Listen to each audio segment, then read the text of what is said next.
Selamat malam untuk Anda yang baru bergabung bersama kami. Saatnya sesi menjawab dan menanggapi pertanyaan-pertanyaan Anda yang sudah hadir melalui email maupun juga melalui Facebook di komunitas saya Edi, dan Anda juga selain itu bisa mendengarkan program ini untuk bisa berinteraksi seperti itu. Dan kita tadi sudah menjawab beberapa pertanyaan. Sekarang lanjut lagi, masih ada kesempatan untuk beberapa di antaranya yang lain. Ada Pak Francisco E. Justina. Ini Bapak atau Ibu ya? Francisco E. Justina. Mungkin Bapak atau Ibu ya. Beliau ingin diskusi dengan Ayah. Apa kabar Ayah Edi?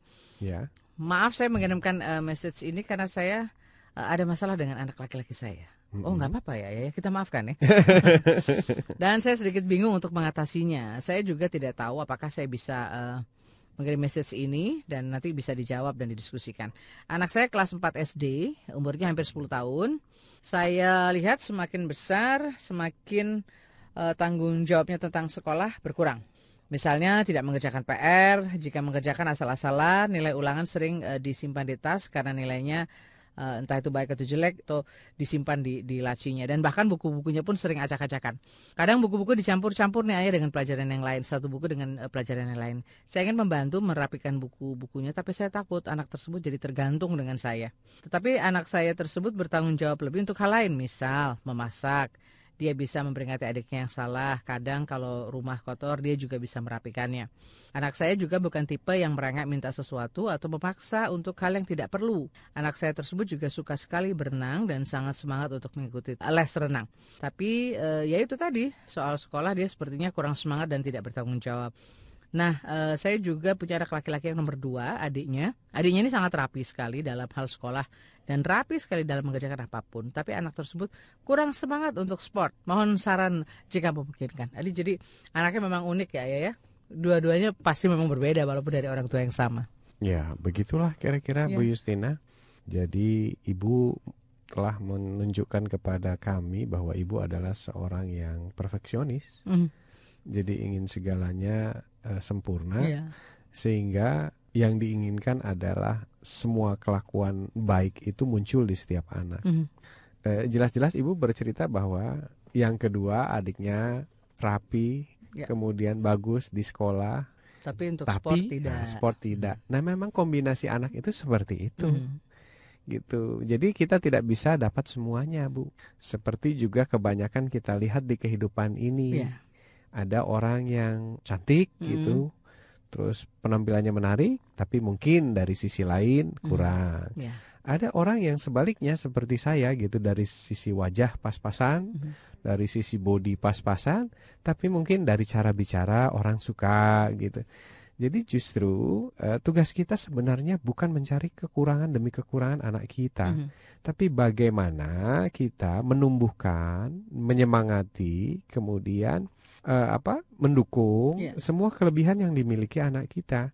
Karena anak kita nanti besar itu akan berprofesi atau mengambil bidang-bidang yang menjadi kelebihannya. Dia akan meninggalkan bidang-bidang yang menjadi kelemahannya untuk menjadi tugas orang lain. Ambil contoh, misalnya anak ibu yang pertama, dia kurang bertanggung jawab di sekolah. Bukan kurang bertanggung jawab, dia tidak suka sekolah karena memang tipenya bukan tipe akademis. Dia adalah tipe atletis, tipe bintang, tipe orang tampil.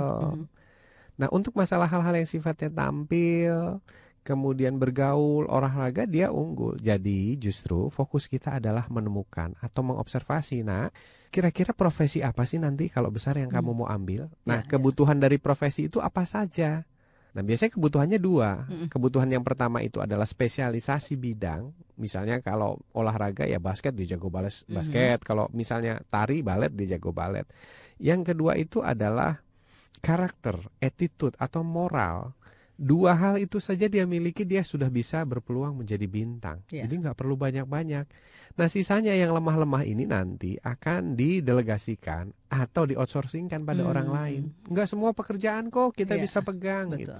Seperti saya seorang pembicara pasti kurang menyukai hal-hal detail yang berhubungan dengan keuangan. Keuangan dikasih asisten keuangan. Yang ahlinya lah ya, serahkan pada ahlinya gitu. Kemudian saya kurang suka schedule detail.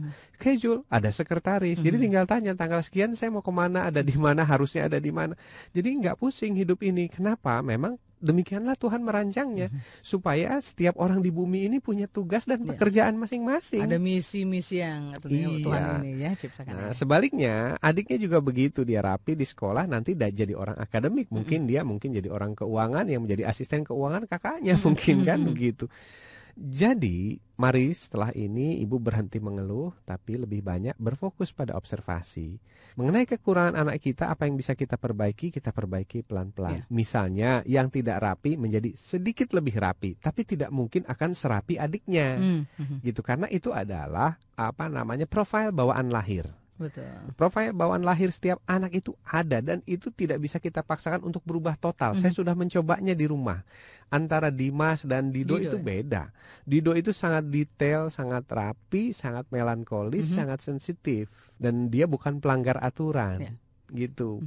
Nah, sementara Dimas adalah kebalikan dari Dido. Nah, saya coba mempres Dimas untuk menjadi Dido, tidak mungkin. Yang ada dia menjadi lebih baik, lebih hati-hati, bisa gitu. Tapi kalau sama tidak mungkin. Karena memang masing-masing sudah membawa ininya. Membawa profil bawaan lahir untuk nanti bekal profesinya kelak. Dan masing-masing saling melengkapi begitu. Orang yang suka keuangan biasanya akan diam, speechless kalau diminta untuk memberikan sambutan. Percaya atau tidak, itu fakta itu. Bisa kita lihat ya. Bisa kita lihat. Sama orang-orang seperti saya kalau dikasih soal-soal fisika, speechless juga gitu ya Mbak Nancy. Coba kita ngobrol soal anak dan keluarga. Iya. Semangat sekali. Semangat gitu. Kalau nggak percaya tes Mbak Nancy, kasih soal aritmetika, aljabar. Kita langsung speechless. Tapi sebaliknya orang yang ahli aljabar, aritmetika dan sebagainya dihadapkan di muka publik 2000 peserta, di samping director, asisten director, speechless, nggak bisa bicara gitu. Begitulah keadilan Tuhan, keseimbangan alam, yin and yang, yang harus kita pahami, Bu, begitu kira-kira. Oke, jadi mungkin kalau kita lihat di kehidupan nyata itu kan sebenarnya semuanya saling melengkapi ya. Satu lebihnya di sini, yang satu di sini, maka ketika ini kita bisa berkolaborasi. Jadi bukan anak kita yang harus lebih banyak berubah, tapi Bu Justina mungkin yang harus lebih banyak belajar dan ikut program parenting, atau setidaknya mendengarkan program kita setiap Selasa atau Sabtu. Jadi bisa mungkin lebih mengobservasi lebih dalam sehingga nanti memberikan kesempatan dan ruang juga untuk anak-anak di tadi bidang-bidangnya ya. Betul. Yang jadi lebih fokus. Betul. Closing up-nya begini Bu Justina. Kita punya Rudi Hartono, kita punya Rudi Hadiswarno, kita punya Rudi Hairudin ya. 3 Rudi ini jadi bintang di Indonesia. Mereka finansial berkecukupan, mapan, dan mungkin makmur lebih ya. Tapi kita lihat coba, apakah mereka bisa di semua bidang? Tidak. Hanya satu bidang saja yang dipilih kok. Misalnya Mas Rudi Hadiswarno, tinggalnya itu di Cisarua loh. Itu rumah loh Mbak, bukan villa. Jadi tiap hari beliau di sana. Dan untuk masalah keuangan sudah ada ahlinya. Udah punya asisten-asistennya. Betul. Untuk masalah monitoring manajemen sudah punya ahlinya.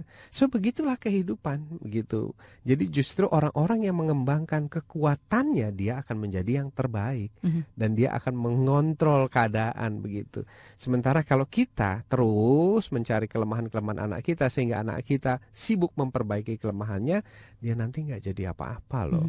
Karena tadi kelebihannya tidak difokuskan ya. Iya, persis. Jadi terlupakan kelebihannya karena kita lebih fokus pada apa yang menjadi kekurangannya ya. Iya, begitu kira-kira. Oke, Bu Justina, semoga ini bisa juga menjawab dan membantu sehingga nanti Bu Justina bisa melihat lagi kira-kira ini kemana ya.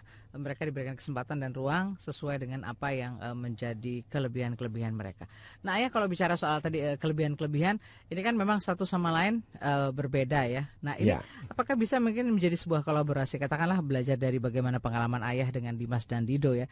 Mereka kan masing-masing luar biasa nih. Setiap hari punya, katakanlah tadi punya pameran-pameran aktivitas ya, sehingga yang satu jadi kreatornya, yang satu jadi marketingnya. Betul. Ini kan jadi sinerginya. Aduh, saya sampai luar biasa lah melihat mereka berdua ketika hadir di studio ya. Betul. Saya ingat Mbak Nancy. Jadi saya kan latih anak-anak saya untuk bisa belajar kehidupan nyata ya.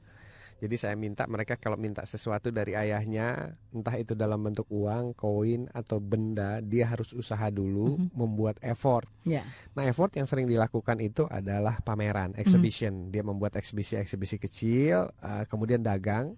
di sana. Dan selalu saja yang terjadi adalah yang membuat ide-ide dagangnya itu adiknya, gitu. Nanti kita akan bikin ini, bikin ini, bikin ini, bikin ini, bikin ini. Kemudian nanti yang ini harganya sekian. Jadi Dimas lah adiknya itulah yang banyak bicara begitu. Terus nanti habis begitu, Mas Ido tolong buatin ini ya. Dan kakaknya itu ya ngikut aja gitu, dia buat ini, buat rapi bagus. Jadi buatan kakaknya itu yang jual adiknya. Kemudian habis begitu nanti adiknya lah yang nego sama saya. Kalau ditawar, nggak mau, ayah kalau nawar selalu murah. Nggak bisa itu, Mas Ido bikinnya susah loh, capek gitu. Jadi dijelasin kayak gitu. Akhirnya saya beli juga. Dan begitu dapat uangnya itu dikumpulin jadi satu gitu, dalam satu dompet ya. Yang mengontrol itu adiknya gitu. Jadi walaupun dompet kakaknya gitu, hasil penjualan dari barang-barang yang dikreasikan kakaknya, ya kakaknya ngikut aja gitu. Jadi kalau misalnya Mas Indo nanti uangnya kita beliin ini ya, solasi buat supaya bikin itu, bikin ini, ya diem aja begitu. Nah, saya melihat di sana ada sebuah kolaborasi yang indah. Satu anak dia menguasai bidang, satu anak lagi bagaimana dia mempromosikan, kemudian mengelola, memanage dan sebagainya.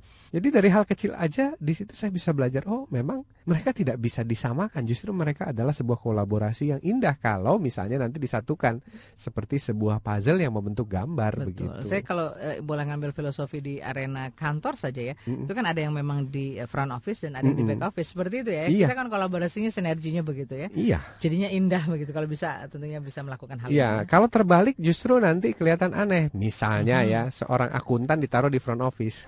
Udah. Nanti marketingnya. Nah, nanti orang akan bilang, oh perusahaannya Mbak Nancy nggak ramah loh, gitu. Marketingnya belum efektif loh, gitu ya. Karena kita mungkin tidak menempatkan orang-orang yang tepat ya. Front office dibalik di accounting. Nanti orang-orang akan bilang itu keuangannya amburadul. Karena memang bukan ahlinya di situ. Bukan ahlinya begitu. Baik, kita masih akan kembali lagi. Terima kasih untuk Bu Justina, dan semoga ini juga bisa jadi satu pengalaman buat yang lain ya, yang juga mungkin menghadapi problem yang sama dan mendapatkan manfaat serta solusinya. Kami akan segera kembali selepas informasi berikut ini.